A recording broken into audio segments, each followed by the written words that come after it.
and welcome to day 3 of the 12 days of whiskey, where we are tasting the top 12 whiskies that sold in the UK. And we're on number 10 for the sales in the UK, and that is Glenfiddich. And as always, I am joined by Luke John. Hello. Merry Christmas. Hope it all went well. I thought you were going to give me another language hello at this time. I was thinking about it, but I've got about 8 languages that I know hello in, and obviously this is 12 days of Christmas, so I'm lacking on a few. That's absolutely fine. Okay, so when we talk about Glenfiddich, so I think this is our only age statement one on the list. So this is a 12-year age statement. Everything else on here has no age statement attached to it. Glenfiddich are based in Dufftown up in the Highlands, and they started production on Christmas Day 1887. Now, the brewery or distillery, I'm talking beer there, distillery that runs this is Grant, and that's the same family, independent family run since it originally started. And they are the 3rd largest maker of Scotch whiskey after the big 2 of Diageo and Pernod Ricard. They have in their core range a few different ones. So we start at 12, then they've got 14, 15 and 18, and then a range of other age statement ones from 21 to 50 years. And as you imagine, the price would match those age statement years. For this 12, we are looking at, and I think it's probably the priciest one on the list, we are looking at £30 to £38. I said it's the only age statement one that we have on this list. What do you think about that sort of price point then for a 12-year age? So with a lot of whiskey, a lot of people are age statement chasers. They do love a good age statement.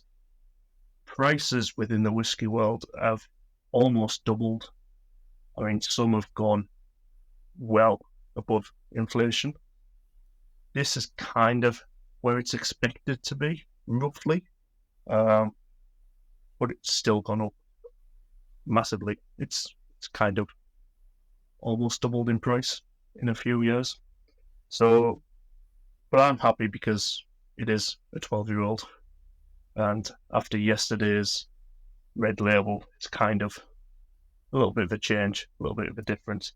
And we are now in the top 10. So I think it's interesting to see an age statement in the top 10, considering the price point. And I think the price of all the other ones are, so much lower. It's just, is this bang for its buck? And does it deserve 10th place? Should it be higher? Should it be not even in the top 10? When we look at price point and how it tastes, I don't know. We'll find out as we go through at that stage for all the other ones, and we'll be able to compare this one. And when we say £30 to £38, it's for 70 CL, not miniature. Just to point that out. Oh God, yeah. I should have said that with all the other ones. Yeah. So when we're talking price, we're talking about the full 70 CL bottles, not these miniatures. 30, 38 quid. That would be something that you'd be paying for, like maybe the 21 year at that stage if you got it in miniature. Yeah, or Springbank 10. Let's go for it. I'm looking forward to it.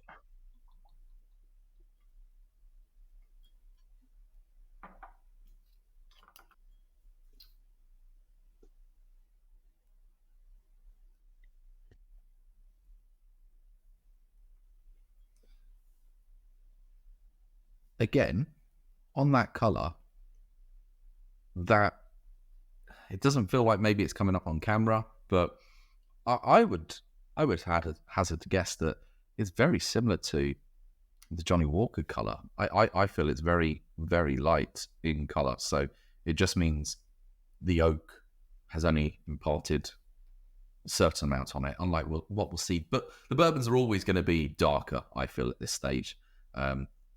It's a slightly light whiskey with the 12 years in there.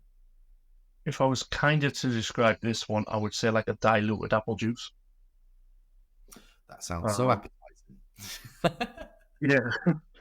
Um, but it kind of looks a little bit thinner um, than the red label, which could mean that depending on the size of the pot still. So what happens is when it's in the still and it gets distilled, the higher the liquid has to drop imparts a different color, different flavors.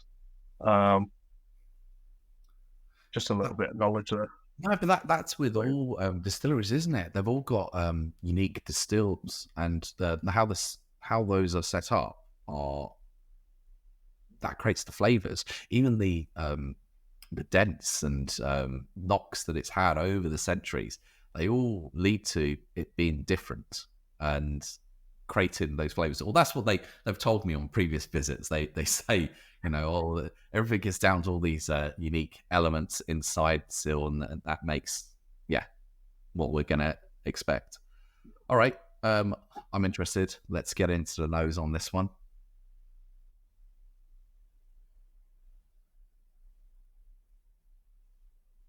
So straight away, I mentioned about the still.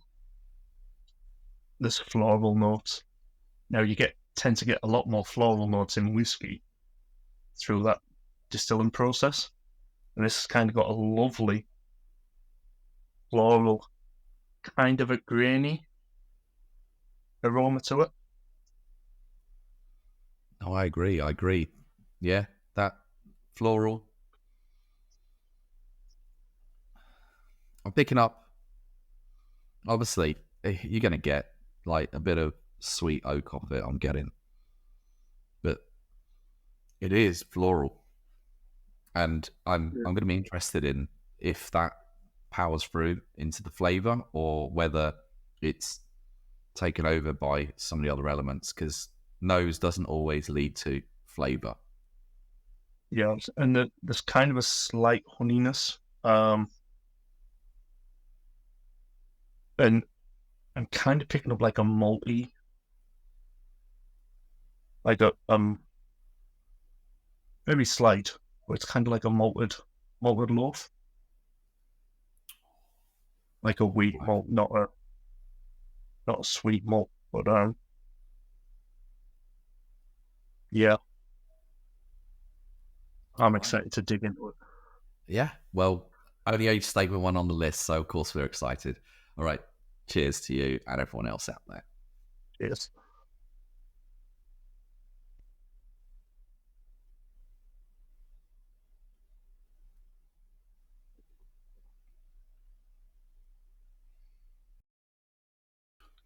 Well, definitely floral, a little bit grassy,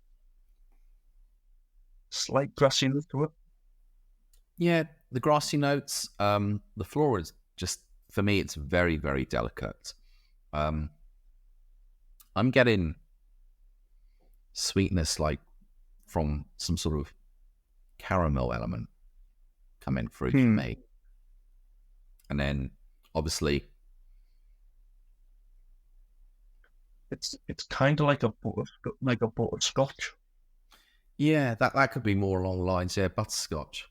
And it's a very long finish. I'm still I can feel flavors and heat coming through. And for me, just on the fit, there's a slight citrus to it. There's a slight kind of, how can I put it, like an aged orange. Like you've had an orange in the bottom of the fruit bowl for a little bit longer than you should have, but you eat it anyway because you just think, so I paid for it. Over ripened at that stage, isn't it? Yeah. Yeah, it's kind of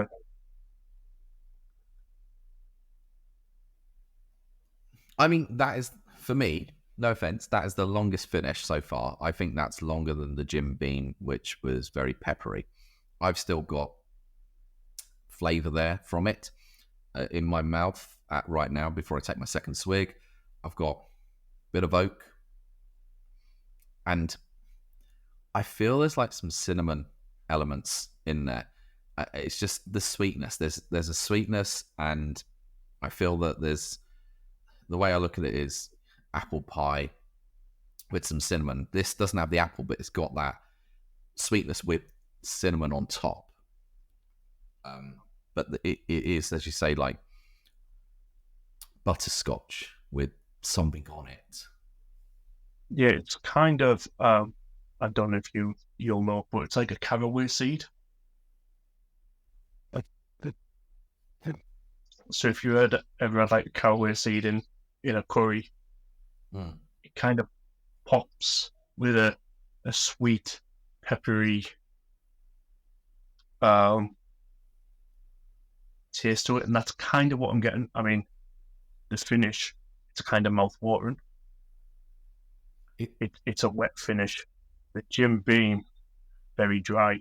Yeah. The saliva glands are just kind of quenching, and they want that a little bit more. You are totally on the money there with that. You are totally on the money. You're so correct. Yeah. So that is, it sets off the saliva glands, and you're not left dry at all. And that's what I think also keeps the flavor there for so long, because any of the oils or anything that may be in your mouth, the saliva's picking up and keeping it there. But yeah, I wouldn't put my finger on that, but yeah, that's exactly what's happening. Yeah, and again, this is another 40%. There's a slight bit more heat on the beginning, so at the front of the tongue, you get a little bit more of a heat, but then it kind of tails off into a smooth, very calming.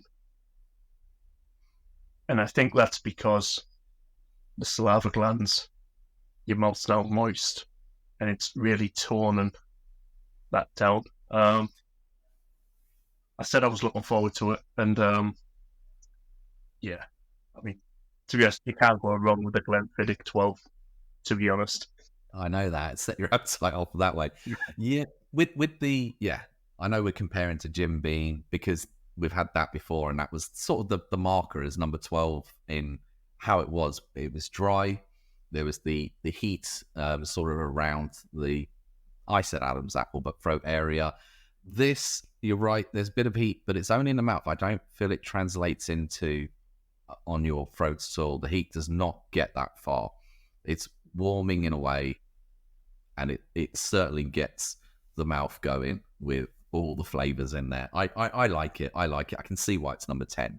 I can see. It's just interesting to see, could it potentially have been, would I, as a whiskey, would I place this higher than some of the other ones? But what I know is the big drawback for me is the price point. So if you think about this, if you're going into, say, a pub even, and you're going to be having a whiskey, this is not one that you're mixing, so it limits it. So the sales for this are only going to be people that are having, a single. And then when you go into the shop, you're looking at this as a 12-year for 30 to 38. But there are so many other whiskies on the shelf. So it's interesting that this is able to stand out and get into the top 10 based on that. Yeah, I mean, I'll be kind of eager to know as we go through it whether or not it's the price point that makes it 10. Could it be higher? Or is it 10 because of that price point? So maybe this is not a bottle that you pick up every week. It's maybe a once a month going on price. Everyone's a little bit tight in the pocket at the minute. And I reckon that's kind of what we could see. Yeah, if this was the same price as everything else on the list, would it be actually higher in sales?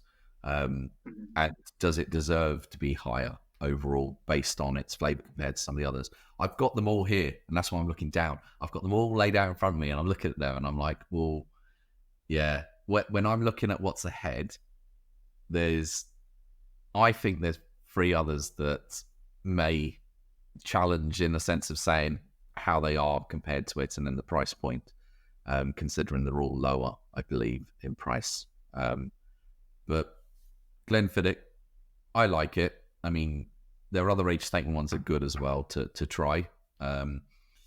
If you're new to like single malts as well, you can't go wrong with a Glenfiddich at that stage. It's got a range of flavors. As I said, it's not going to be overly harsh anyways, and it doesn't have that dryness either, or the overly pepperiness that the Jim Beam may have had. So it's definitely something I would recommend people trying, but I know the price point is higher than all the other whiskies we've got on this top 10 or 12. I'm saying top 10, top 12.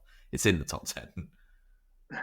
Yeah, I mean, if you're in a pub and you're asking for a whiskey and they give you a choice, I would definitely pick that one out as a straight drinker, not as a mixer.